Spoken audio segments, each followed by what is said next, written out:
and grew up really poor, like crazy poor. Like it's really hard for me to even think about it. And I didn't know, because the funny part about poor people is sometimes they don't know. Like he didn't realize like how impoverished his upbringing was, but it was bad. Like one pair of shoes bad. Like when his mom died, there was one thing in all of the kitchen cupboards. Like if you went to my kitchen cupboards right now, you could eat for 6 months. Like, and you could eat well. Like I'm a little bougie. Like you can eat really well for 6 months. And so this book, Breaches Out of Poverty, really talks about like your money story and how it can impact decisions. And I remember the first time somebody told me, they're like, Meaghan, you're approaching that like a poor person. And I was like, I am? Welcome to the Kooler Lifestyle Podcast. I'm your host, Matt Kuehlhorn, and I'm excited to have you join me as I interview community members and business leaders from the communities in which I live, work, and serve through my business Kooler Garage Doors. We're going to bring you highlights on characters in our communities. Why? Because community matters, and I want to know more about who is behind our business and leadership in order to understand and support the community fabric that our relationships make up. And collectively, we can build stronger communities that support our lifestyles, our youth, and our health.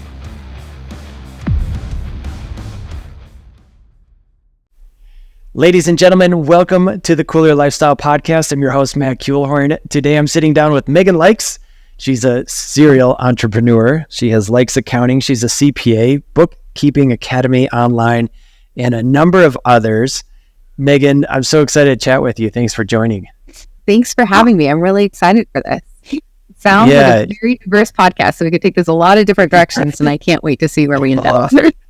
Yeah, that's true. We do have some diversity and some different conversations. And for our conversation today, I know we're going to dive into some business numbers, and I want to extract some real value for those listening. And I think this is going to apply really for any business, and even if you're managing a household, because numbers play, right? Yeah.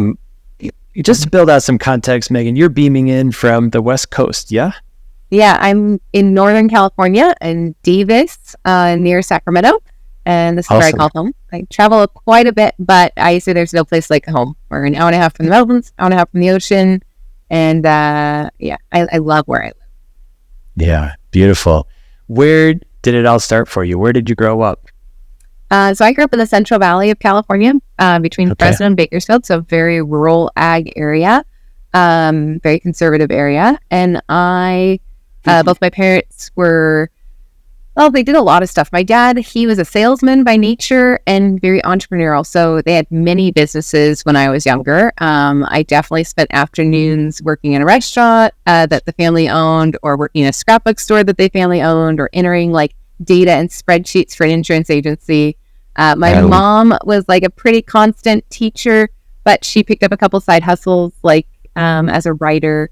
And I fell in love with this idea of small business. I was actually on the local Downtown Business Association board by the age of 12, because my parents owned two businesses on Main Street in the town I grew up in. And I liked this idea that you could build something, that American dream of building something. I always wanted to be an attorney because I was an arguer. Had a boyfriend. He was a farmer. He'd like never left our county or our zip code like ever. And my dad was a Rotarian. So Rotary has been like this constant thread through my life. If you don't know what it is, I encourage you to check out your local Rotary Club. I'm the current president of my Rotary Club here in Davis, California. Very proud of that. Anyway, my dad had an exchange student. And this guy was, a sophomore in high school, and he spoke 5 languages. And I thought he was just the coolest thing since sliced bread. And I wanted to be like Charles. I had a giant crush, like giant 8th grade girl crush on this guy. And I just rearranged my whole life so that I could be an exchange student just like Charles. And I wanted to speak a lot of languages. So I left my teeny tiny bubble a year early from high school, went to France, wanted to go to college, deferred a year, ended up at Davis. Never forget the first time I arrived in the town that I live in now. It was on the train, and my mom had organized somebody to pick me up from the train, and he went and got me a bicycle. And I, to this day, still don't have a car. My husband has a car that we share sometimes. I bike, I skate, I walk, and it's a pretty idyllic life. I love it here. That's amazing. Yeah. So you studied accounting in order to get your CPA, yes? Barely. I'm a really bad accountant, Matt. Like, don't tell anybody, but my degrees are in French and in history. I had to have 24 units of accounting, so I went back and got an associate's degree in accounting. But really, it was like hard knocks, helping my husband with a window cleaning business, helping, I paid my way through school as a bookkeeper in college. That's kind of a whole nother fun story about how my life pivoted from going to be an attorney to becoming an accountant. But here we are. Yes. And now I say it's probably good that I'm a bad accountant because I'm more of a financial translator. Like, I could translate something that's really, really complex and maybe doesn't feel like your language or something that you can relate to, and bring it back home to like your day-to-day life in your business or in your family. It's a lot about mindset and relationships with money and fear, like overcoming fear and being brave. A lot of what I do now. Okay, this has gotten so... I had no idea where we're going to go, Meaghan, but this is really, really cool. I didn't either. I was like, we could talk about stretching routines. We could talk about like how I'm not a morning person. I mean, we could go any direction you want to go, Matt.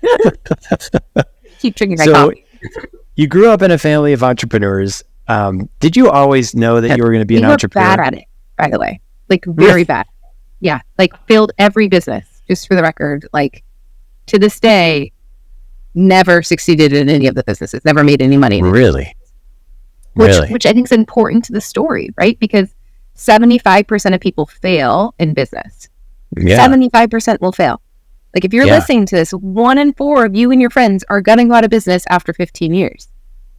And it's not because you're bad at what you do. You're actually quite good at what you do. I say, and I'm very biased, but I say it's because you're bad at the money. And the money makes the business go round. And so I've made it my personal mission that I want to lower that percentage. When I die, I want them to say it's only 73% of businesses fail or 71% of businesses fail, because Meaghan was on this mission to help. I help like 10,000 business owners a year. There's 32 million businesses out there. Like, that's a lot of people to educate about money and like get over these hurdles around, I'm not good enough. I'm not good at math. People told me that like 10 times a day. Oh, I'm really bad at math. And I'm like, well, so am I. That's what calculators are for. This is not math. Hey everybody, this is Luke from Kooler Garage Doors. Just want to take a quick second to talk about our sponsor, Sommer Garage Door Openers. In our opinion, Sommers are the highest quality product on the market today. We recommend them for all of our residential garage door installs because of the variety of features they include, such as Wi-Fi connectivity and safety features such as a fixed chain, which moves along a secure rail to ensure your garage door opens quietly and safely. Click on the link in the description to learn more about Sommer Garage Door Openers.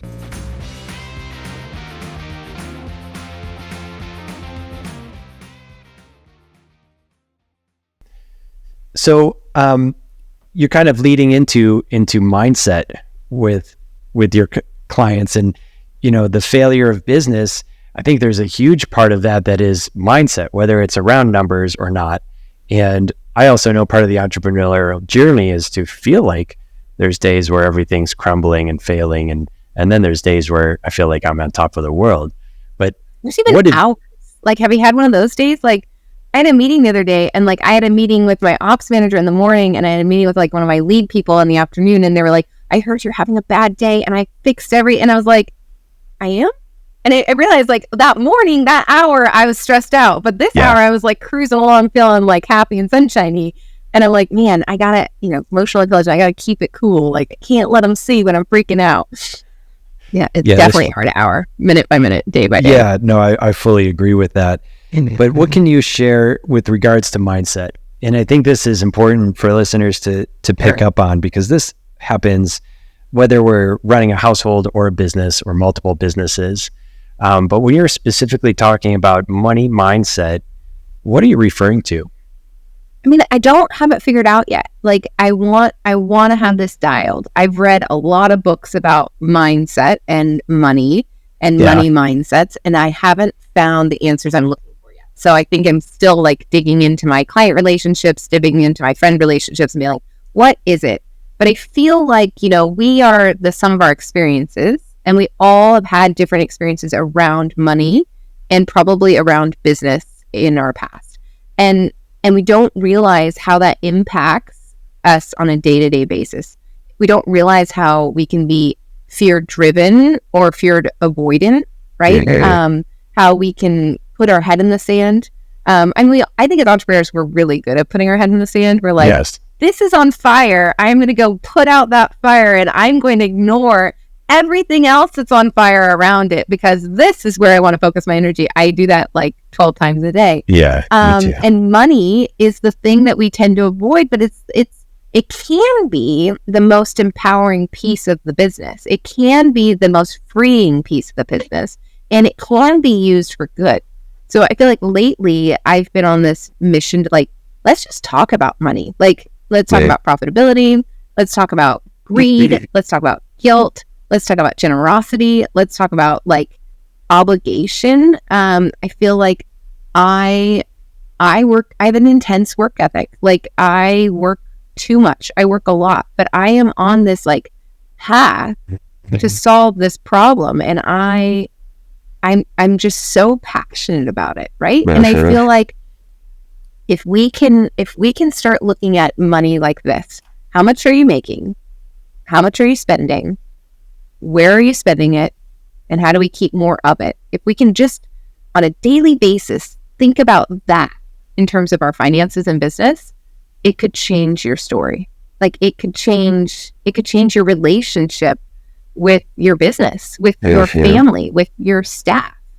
Yeah, we could go down that path for a long time, but money is not evil. Yeah. Like, Do you run into clients, and this is getting a little personal, so I'm opening up here because this is something I've just really touched on in the last couple of weeks. So my journey has been super interesting. I'm a late blooming entrepreneur, and now I've got Kooler Garage Doors and the Kooler brand in general growing, and I love it, and I'm on a mission. And so I'm really passionate and driven. And the thing that I just touched on was a point of guilt around success, guilt around profitability and having a lot of money. And I've looked at my background, and I see this historical kind of play where flush of money comes in and I do a great job of getting rid of it. And it's in the time, like logically, I'm thinking about investment and maybe it's rolling forward. And yet at the same time, I get into also some money crunches, and those are relative. And, you know, there's some reality to it, but there's also the mindset to it. But you mentioned that guilt and money's not bad kind of thing. And I'm wondering, how prevalent is this from your perspective? And I feel like unless you're raised privileged, it's very prevalent. And if we think about it, the majority of our population was not really raised privileged, right? Yeah. And I like to think about this, like if you think about at home, for our listeners that maybe don't have a business, like think about your relationship with money and your spouse's relationship with money. And then think about, like, if you have children, the story that you're telling around money in your house. That's a blended experience between you and a partner, assuming you have a partner. And what kind of impression are you leaving with your children? Like, I grew up with, you know, like a lot of different things. Like, I had a mom that was super fiscally responsible. I mean, this woman, perfect credit her whole life. She was a W-2 employee as a teacher. She paid every bill on time on the first of the month, like balanced her checkbook. I mean, she was like a model citizen when it came to money. Never talked to me about money. Never talked to me about credit. Never talked to me about debt. Never talked to me about like inflows and outflows. Never. Then I had a dad who was really good at making money, and he was even better at spending it. Again, to this day, as a grown adult, I used to joke that I think my parents think that I'm an attorney. Like, they don't actually know what I do for a living. Actually, most people don't know what I do for a living. But my dad, to this day, will not talk to me about money at all. Like, it's just, there's a lot of like privacy around it, and maybe it's guilt, maybe it's shame, maybe it's like, I don't know what it is for you. But what I'm going to tell you is your story around money, and I'm talking to you, Matt, but also to any listener listening, your story that you're telling yourself about money is going to be very different than the person next to you. Yes. It's going to be different than your client's experience around money, your spouse's experience around money. And I feel like if you're a parent, if you have the honor and luxury of being a parent, you have a responsibility to help shape that story with the next generation, because it's bad. We need to talk about this more. We really, really do. In business, it's even worse sometimes because of all this bravado around revenue. Like nobody talks about like how much they pay themselves as a salary, or nobody talks about like what their EBITDA is or what their net income is. Like they talk about gross revenue. Yeah. Making money is easy. Keeping money is the hard part. Yeah. So, okay, there's a couple of questions in all of this. And, you know, I've got a background riddled with a few different LLCs that are in the dumpster. One of them, the very first one, was Life Schools. And that point, I was on a mission to teach young people around money, sex, and life, and big taboos. Money is a big taboo. Sex is a big taboo. And to get over that is just getting into the uncomfortable. And so I've been learning how to communicate these topics with my kids, but it's still difficult because that's one skill set that isn't taught. And so to drive the conversation around money as our conversation's going is a bit of a skill set, and where I am sensing you would agree that this skill set's lacking. Like we just don't know what we don't know. And to then bring it up, it brings uncomfortable, and we all like to stay comfortable most of the time. And it's vulnerable. Like I paid my way through school as a bookkeeper, but not for businesses, for really wealthy families. And I would help them like balance a checkbook, and, you know, I would help their kids set their first budget and, you know, get ready for college and like set up their first checking account. Like I did that for dozens and dozens of times through college. And what I realized was like, you can learn almost everything you need to know about a person based on what's happening in their checking account, right? Yes. Where are they spending? Yes. What's their balances? Yes. What's their, like, what are their habits around, like, you know, all the vices, like, oh my gosh, if you knew the stories that checkbooks could tell you, like it. And so we don't want to talk about it because we have shame around our spending habits. And I'm like, that's right. Why would you give it that power? Why not take the power back? Why not, like, you get to set the story. You get to choose. Like, I see money as a vehicle. I see money as like this, I don't know. It's this way of getting to where you want to go. And the more clear you are about where you want to go, the more powerful that money story can become. And taking back that power is so wonderful. And it's so like transformational. And I have the privilege of getting to do that in my daily life. And I've now tried to shift into doing that in group settings. And the cool thing about group settings is it breaks down these barriers, because now it's not this intimate one-on-one relationship that feels a lot more like therapy, like financial therapy. Yes. But now it's more like group therapy, like, hey, I have this driving why, I have this passion, and this is what I'm trying to do, and let's go build a path to get there. Yeah, I love that. I was thinking we were talking about business financials, now we're talking about transformation. The hardest question to answer in some of this, and this might be some of the problem, if you will, is just answering that question, what do I want? What do you want? I feel like I've hired many, many people in my life to help me figure out what I want, because it's constantly evolving, right? Like, totally. What am I working towards? And I remember my husband, there's a book, and it's like here on the ground, but I'm going to get it. Yeah.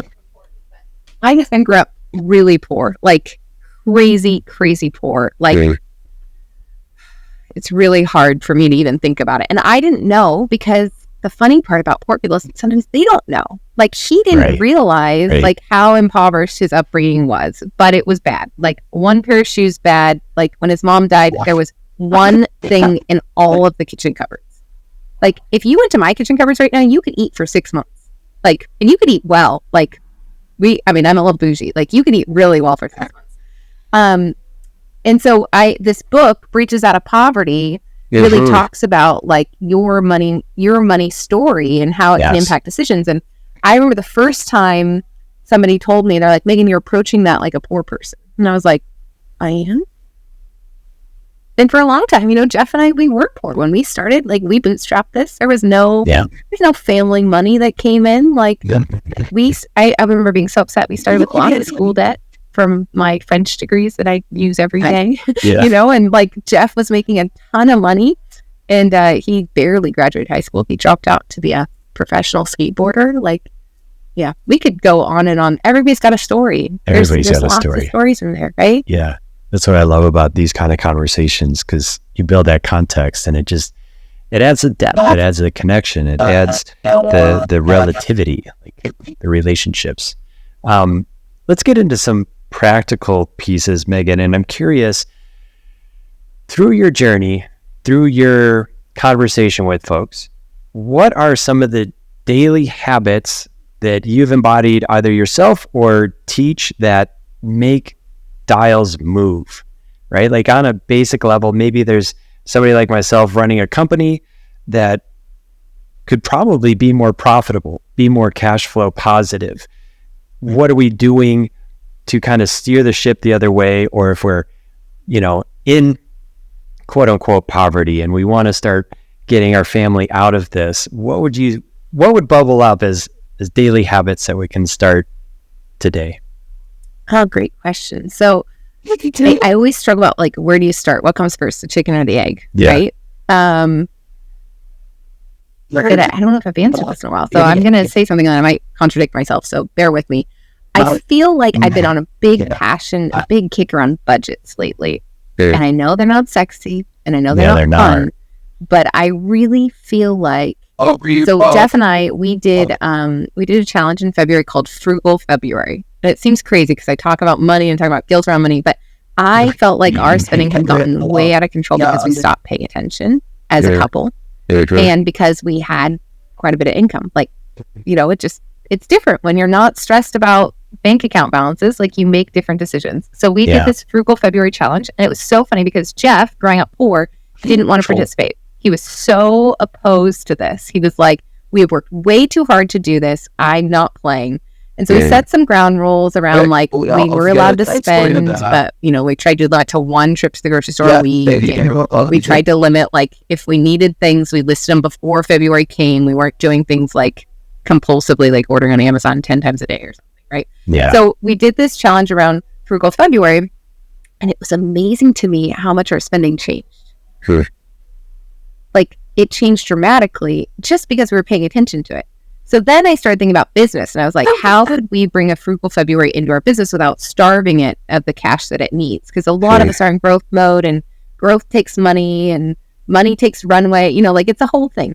And so I started revisiting the budget, and I feel like that is the secret sauce, is taking back control of your money, is when you start telling it where to go. When you start assigning a job for every dollar, and you say, like, I am going to spend this, and then you hold yourself accountable to only spending that. When you think ahead, like, I think of budgets a lot like other people would think about a forecast or a trend, but I like to think about budgets as forward thinking. Like, so I know that I want to go to this conference this month. I know I want to buy plane tickets this month. I'm going to put that into the budget, and I'm going to work everything around that. Now, it takes a lot of discipline, and it takes getting over that nastiness. Like, I've had a lot of jobs. This is another fun fact about me. I have actually had 60 different jobs for 75 different employers. And my last job I got in 2008.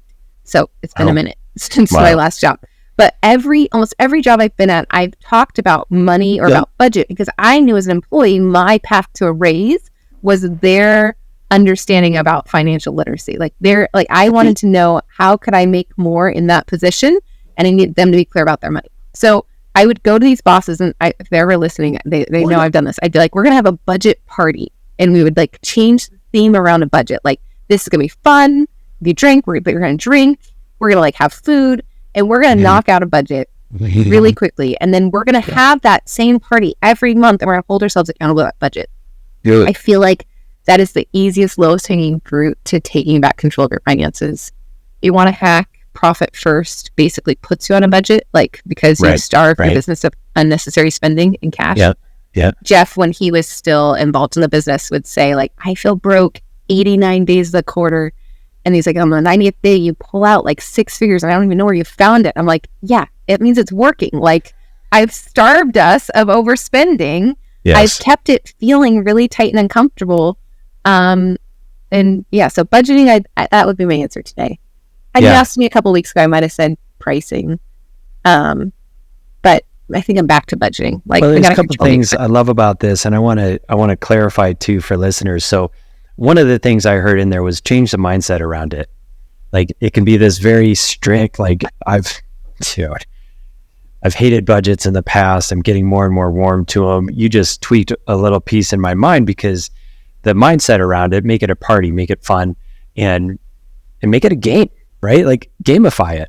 And then there's something to celebrate towards the end. And I guess one of my questions in that, so, I've done annual budgets. Are you suggesting do a monthly? Oh, hell yeah. I don't even like annual ones. I had been doing quite a bit of work with a company called Breakthrough Academy. Yeah. And I was really proud because I like automated so I figured out how to get QuickBooks Online into Google Sheets last December. And it like broke my brain, because a lot of our companies run on spreadsheets, right? Like, we have these forecasts and we have these like pricing tools. And so then I started to automate like the actual versus what we were expecting. And Breakthrough Academy, like there's like 500 members or something. And every member I've touched does their budget differently. And I finally just said, guys, I give up. I quit. Like, I will only do monthly budgets, because otherwise it's just too ethereal. Like we don't even, like, I agree. It's too hard to track. I agree. And then at Jeff Likes Clean Windows last year, we did something huge, which is we switched to weekly. And I don't necessarily mean for spending, because that's very hard to track, but we are tracking revenue produced, sales, and gross profit on a weekly basis. And I have to tell you, like, these goals are so much easier to crush when you can like make a little pivot every Tuesday. Like, all right, this week we're going to like focus on conversion rate. Okay, this week we're going to focus on average ticket rate. This week we're going to focus on labor efficiency. Like, it has been, we're 17 years into business, and I was just telling Jeff like last week, because he was asking how it was going, and I was like, oh my God, it's great. Like, we've hit every target for 6 consecutive weeks. That's amazing. After a shitty winter, like, I needed the win. I was feeling a little beat up. Yeah. That's amazing. All right. Monthly budgets, make it fun, gamify it. And it's a shopping cart. That's how I like to think of a budget. What do you want to buy? Where do you want to spend your money? This should be fun. It should not be a chore. It should not be nasty. Yeah. I love it. What's the point of savings? So that's something I've struggled with. So we're going to go deep for just a second, because I feel like I'm going to do it not justice if we don't. But I was a very sick person for a lot of my life. So I personally had 6 brain surgeries over the past 15 years. Wow. And I could not see into the future, because for a long time I didn't think there was a future. Like, I thought I was just, we're living surgery to surgery, year to year. We went through like 5 years of our life where there was always a hospital bag in the car. And goal setting for me into the future, like 5 years in advance, was impossible. I just couldn't see that far. So I think in some ways, we all have our own trauma, we all have our own experiences. I feel like in some ways, I still live in that mindset. Like, a 1-year goal is super easy for me. A 3-year goal, I can't see it quite. So the irony to me is about savings. So saving for a rainy day is to me peace of mind. Like, when COVID hit, or when a hurricane hits, or like this month, randomly, we had a serial killer in my teeny tiny idyllic town. You know what happened to my call volume and my lead volume? It stopped. One of the murders was at my shop. So for the second time in 4 months, I had no access to my trucks, my vans, my equipment. My employees could not report to work twice in 4 months. Wild. Those disaster plans, savings can really help. Like, it can really give you breathing room to know, okay, that sucked.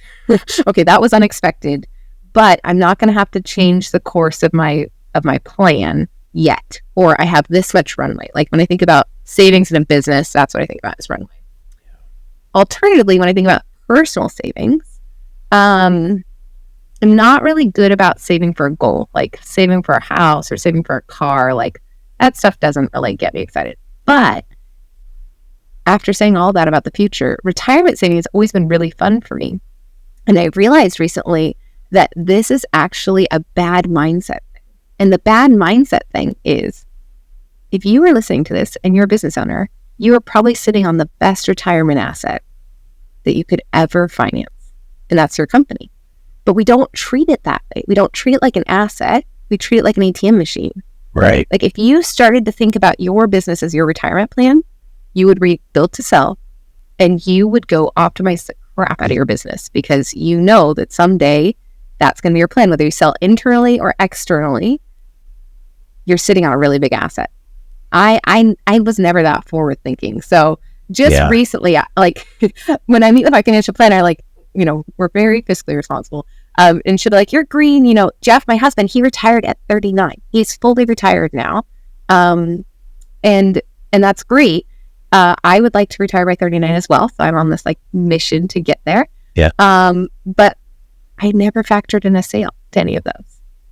I never factored in the passive income to any of those. So I'm going to challenge you, if you're struggling with savings, like, and if you've had like guilt or shame around, you've not been doing an IRA or a 401k or any of that, then I just look internally, like, what are you sitting on?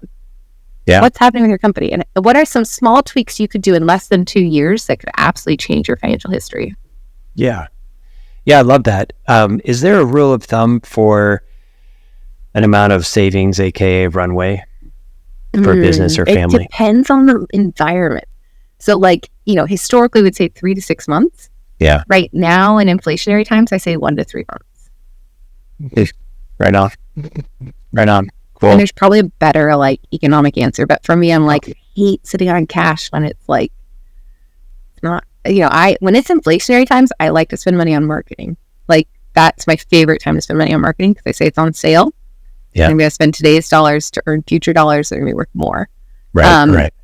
But 1 to 3 months, so that, you know, if there's a serial killer or if there's a hurricane or if there's a terrible snowstorm, yeah, you don't have to make any reactionary decisions. You've got yeah. No, that's a great point. Oh man, I love it. A lot of value in this conversation. I want to give listeners an opportunity to reach out to you. I know you have some classes, some opportunities. You're on an admin boot camp, Profit First class. How do people reach out to you, connect with you, learn from you, and grab some of these resources? Yeah, so I made it a goal this year to become internet famous. Yes. I don't know how I feel about saying that out loud, but that is a mission of mine. And so I have a new brand, and it's called Meaghan Likes Money. Very easy to find. You can find me on any social media network that you're on. I'm doing, you know, like 3 videos a day of little tidbits of this, like changing your mindset around money.